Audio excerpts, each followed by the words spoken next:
എൻ്റെ എത്രയും സ്നേഹം നിറഞ്ഞ ശ്രീധരീയം ചാനലിൻ്റെ സുഹൃത്തുക്കളെ, എല്ലാവർക്കും ആത്മനമസ്കാരം. സുഹൃത്തുക്കളെ, എല്ലാവരുടെയും ആഗ്രഹപ്രകാരം 2026 വിഷുഫലത്തെപ്പറ്റി നമുക്കൊന്ന് ആലോചിക്കാം. 27 നക്ഷത്രങ്ങൾക്കുള്ള സമ്പൂർണ്ണ പ്രവചനമാണ് ഞാനിവിടെ ഉദ്ദേശിക്കുന്നത്.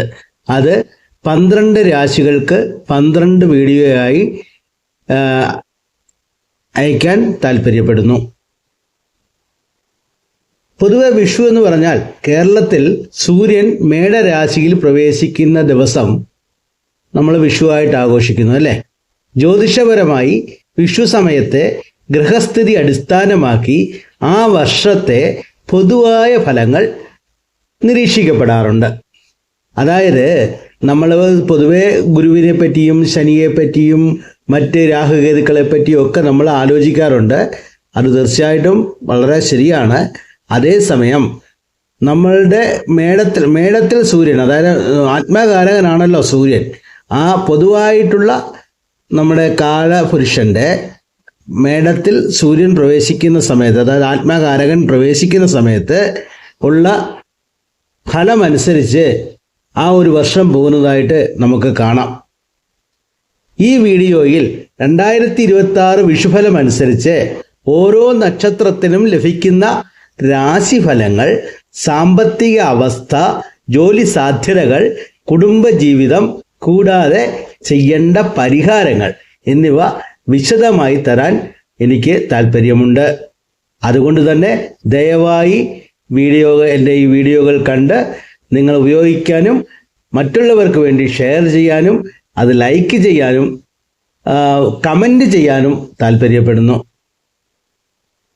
ഈ വീഡിയോയിൽ പ്രധാനമായും നിങ്ങൾക്കറിയാൻ കഴിയുന്നത് നിങ്ങളുടെ നക്ഷത്രത്തിൻ്റെ 2026 വിഷുഫലം, 2 ജോലി സാമ്പത്തിക സാധ്യതകൾ, 3 കുടുംബജീവിതത്തിലുണ്ടാകാവുന്ന മാറ്റങ്ങൾ, 4 ഗൃഹദോഷങ്ങൾ കുറയ്ക്കാനുള്ള ലളിതമായ പരിഹാരങ്ങൾ. എൻ്റെ സുഹൃത്തുക്കളെ, ജ്യോതിഷ ഫലങ്ങൾ വ്യക്തിഗത ജാതകപ്രകാരം വ്യത്യാസമാകാം, അതെല്ലാവർക്കും അറിയാമല്ലോ. ഇത് പൊതുവായുള്ള ഒരു വിഷുഫലം മാത്രമാണ്. അതുകൊണ്ട് തന്നെ നിങ്ങൾ ഇത് തീർച്ചയായിട്ടും പ്രയോജനപ്പെടും. ഇതൊരു നമ്മൾക്ക് സാധാരണ നമ്മുടെ ഈ ഒരു വർഷത്തെ പറ്റി ഒരു പൊതുവായ ഒരു ഇമ്പ്രൂവ്മെൻ്റ്, അതായത് പോസിറ്റീവിലേക്കാണോ നെഗറ്റീവിലേക്കാണോ പോകുന്നത്, അതിന് ദൈവികമായ ഒരു സപ്പോർട്ട് എന്താണ് എന്ന് മനസ്സിലാക്കാൻ നമുക്കത് കഴിയും. പക്ഷേ നമ്മുടെ ജാതകം, ജന്മജാതകം തീർച്ചയായിട്ടും പരിശോധിക്കേണ്ടതുണ്ട്. നമ്മുടെ ഗോചര ഫലം പരിശോധിക്കേണ്ടതുണ്ട്. നമ്മുടെ ദശാബുദ്ധി പരിശോധിക്കേണ്ടതുണ്ട്. അതുപോലെ തന്നെ നമുക്ക് വിഷുഫലത്തും പോലെയുള്ള പ്രധാനപ്പെട്ട മാറ്റങ്ങളും പരിശോധിക്കേണ്ടത്. ഇതെല്ലാം ചേർന്നാണ് ഒരാൾക്ക് അനുഭവിക്കാൻ പോകുന്നത്. അല്ലാതെ ഒരാളുടെ ഗുരു പോയി കടകത്തിൽ നിന്നെന്നോ അതുകൊണ്ട് ഉടനെ എല്ലാ കാര്യം സാധിക്കുമെന്നോ ഒന്നും അങ്ങനെയല്ല. ഈ എല്ലാ സാധ്യതകളും പരിശോധിച്ചിട്ട് വേണം ഒരാളുടെ ജാതകത്തിൻ്റെ കാര്യങ്ങൾ പറയാൻ. ഇത് ഒരു സൈഡ്, വേറെ ഒരു സൈഡുണ്ട്. ആ സൈഡ് എന്താണെന്ന് നമുക്ക് എല്ലാവർക്കും അറിയാം. അതായത് വേദിക് അസ്ട്രോളജി പ്രകാരം നമ്മൾക്ക് പലതരത്തിലുള്ള ജന്മദോഷങ്ങളുമുണ്ട്. അതായത് 7 തരത്തിലുള്ള ഗണ്ഡാന്ത ദോഷങ്ങളുണ്ട്, കാശിജാതകങ്ങളുണ്ട്, ഗുളികൻ്റെ ദൃഷ്ടിയുണ്ട്, അതുപോലെ തന്നെ തിഥിശൂന്യ ദോഷമുണ്ട്, മുടക്കുണ്ട്. ഇതെല്ലാം എല്ലാ തരത്തിലും അനലൈസ് ചെയ്ത് മാത്രമേ നമ്മുടെ യഥാർത്ഥമായിട്ടുള്ള രീതി മനസ്സിലാക്കാവൂ. അതുകൊണ്ട് തന്നെ ദയവായി ഞാൻ പറയുകയാണ്, എന്തെങ്കിലും ഒരു വീഡിയോ കണ്ടോ അല്ലെങ്കിൽ ഏതെങ്കിലും ഒരു ചെറിയ സൈഡ് കണ്ട് നമ്മുടെ കാര്യങ്ങൾ നിശ്ചയിച്ചുകൂടാ. തീർച്ചയായിട്ടും അത് ഒരു ജ്യോതിഷാചാര്യനെ കൊണ്ട് തന്നെ നോക്കിക്കണം. എൻ്റെ അഭിപ്രായത്തിൽ ഒരു വേദിക് അസ്ട്രോളജറെ കൊണ്ട് തന്നെ നോക്കിക്കണം ഞാൻ പറയും. കാരണം എന്താണെന്ന് വെച്ചാൽ നമ്മുടെ പരമ്പരാഗത അസ്ട്രോളജി തന്നെയാണ് വേര്, അതിന് സംശയമൊന്നുമില്ല. അത് തന്നെയാണ് നമ്മൾക്ക് സപ്പോർട്ട് ചെയ്യുന്നത്. അതിൽ നിന്നാണ് എല്ലാം ഉണ്ടായത്. പക്ഷേ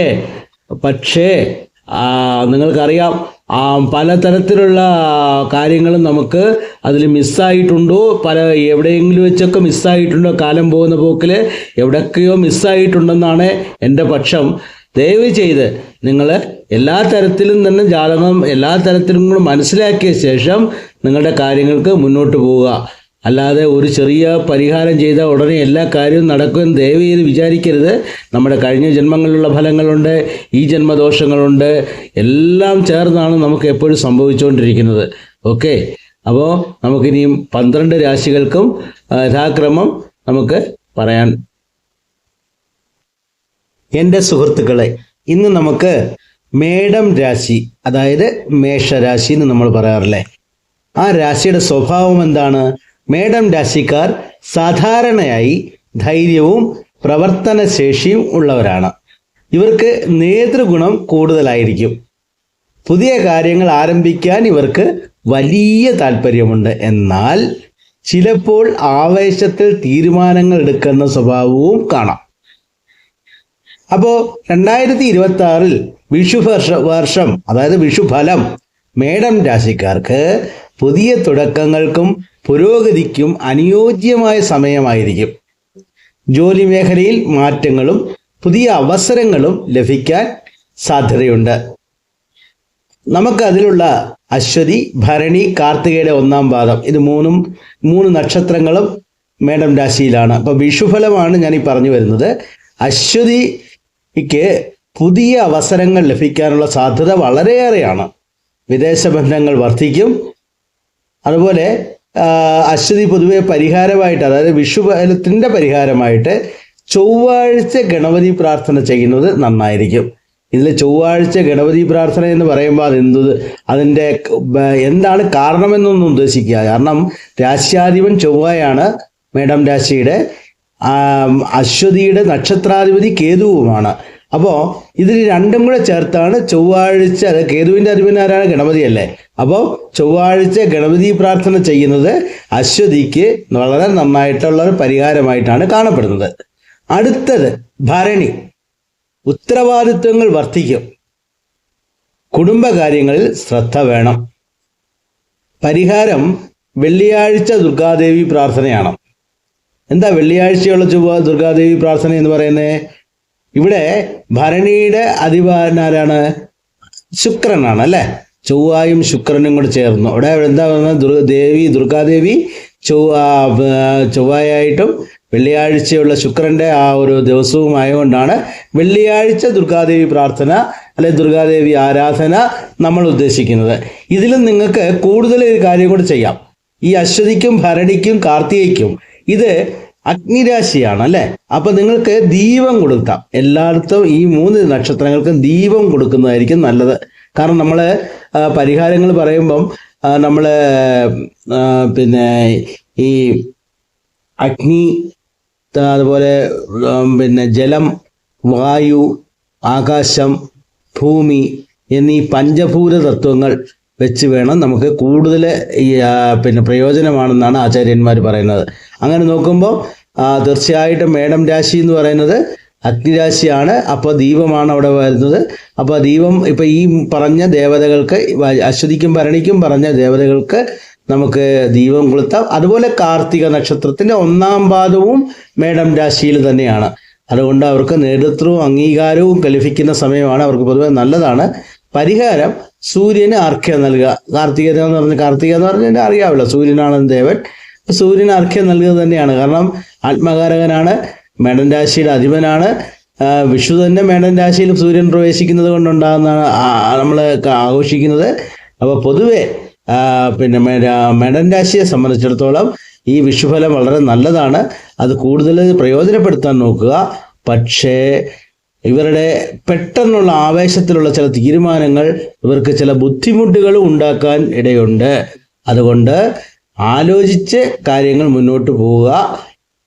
പിന്നെ നമ്മളിപ്പോൾ മേടൻ രാശിയുടെ വിഷുഫലം മാത്രമാണ് പറഞ്ഞു വരുന്നത്. അതുകൊണ്ട് നമ്മുടെ ശനിയുടെ ദോഷഭാവങ്ങളോ ഗുരുവിൻ്റെ നല്ല ഭാവങ്ങളോ ഒന്നും ഞാനിവിടെ പറയുന്നില്ല. ഉള്ളി നമ്മൾ വിഷുഫലത്തെ പറ്റിയാണ് പറയുന്നത്. തീർച്ചയായിട്ടും വിഷുഫലം നമ്മുടെ ജീവിതത്തിൻ്റെ ഒരു ഭാഗം തന്നെയാണ്, അല്ലെന്ന് പറയാൻ പറ്റില്ല. അത് നമ്മുടെ ആത്മകാരകനായ സൂര്യൻ മേടത്തിൽ പ്രവേശിക്കുന്നത് കൊണ്ടുള്ള ഒരു സമയമാണ്. തീർച്ചയായിട്ടും അത് നല്ല കാര്യം തന്നെയാണ്. പക്ഷേ അതേസമയം മറ്റ് എല്ലാ ആസ്പെക്റ്റിലും നമ്മൾ ജാതകം തീർച്ചയായിട്ടും നോക്കേണ്ടതുണ്ട്. നോക്കി തന്നെ കാര്യങ്ങൾ ചെയ്യുക. എൻ്റെ സുഹൃത്തുക്കളെ, നിങ്ങൾക്ക് വേണ്ടിയ എല്ലാ സപ്പോർട്ടും, അതായത് പരിഹാരങ്ങളോ നിങ്ങളുടെ ജ്യോതിഷ സംബന്ധമായ കാര്യങ്ങൾക്ക് തീർച്ചയായും എൻ്റെ വാട്സപ്പിൽ നിങ്ങൾക്ക് കോൺടാക്റ്റ് ചെയ്യാം. നിങ്ങളെ തിരിച്ച് ഞാൻ കോൺടാക്റ്റ് ചെയ്ത് നമ്മൾക്ക് അത് വേണ്ടിയ മാതിരി അതിൻ്റെ നല്ല കാര്യങ്ങളും അതിൻ്റെ മറ്റ് ദോഷവശങ്ങളുണ്ടെങ്കിൽ അതിനുള്ള പരിഹാരങ്ങളും തരാൻ എനിക്ക് കഴിയും. തീർച്ചയായിട്ടും നിങ്ങൾ വാട്സപ്പിലൂടെ കോൺടാക്റ്റ് ചെയ്യുക. അപ്പോൾ നമസ്കാരം. എൻ്റെ വീഡിയോ ദയവ് ചെയ്ത് ഷെയർ ചെയ്യാനും ലൈക്ക് ചെയ്യാനും കമൻറ്റ് ചെയ്യാനും മറക്കരുത്.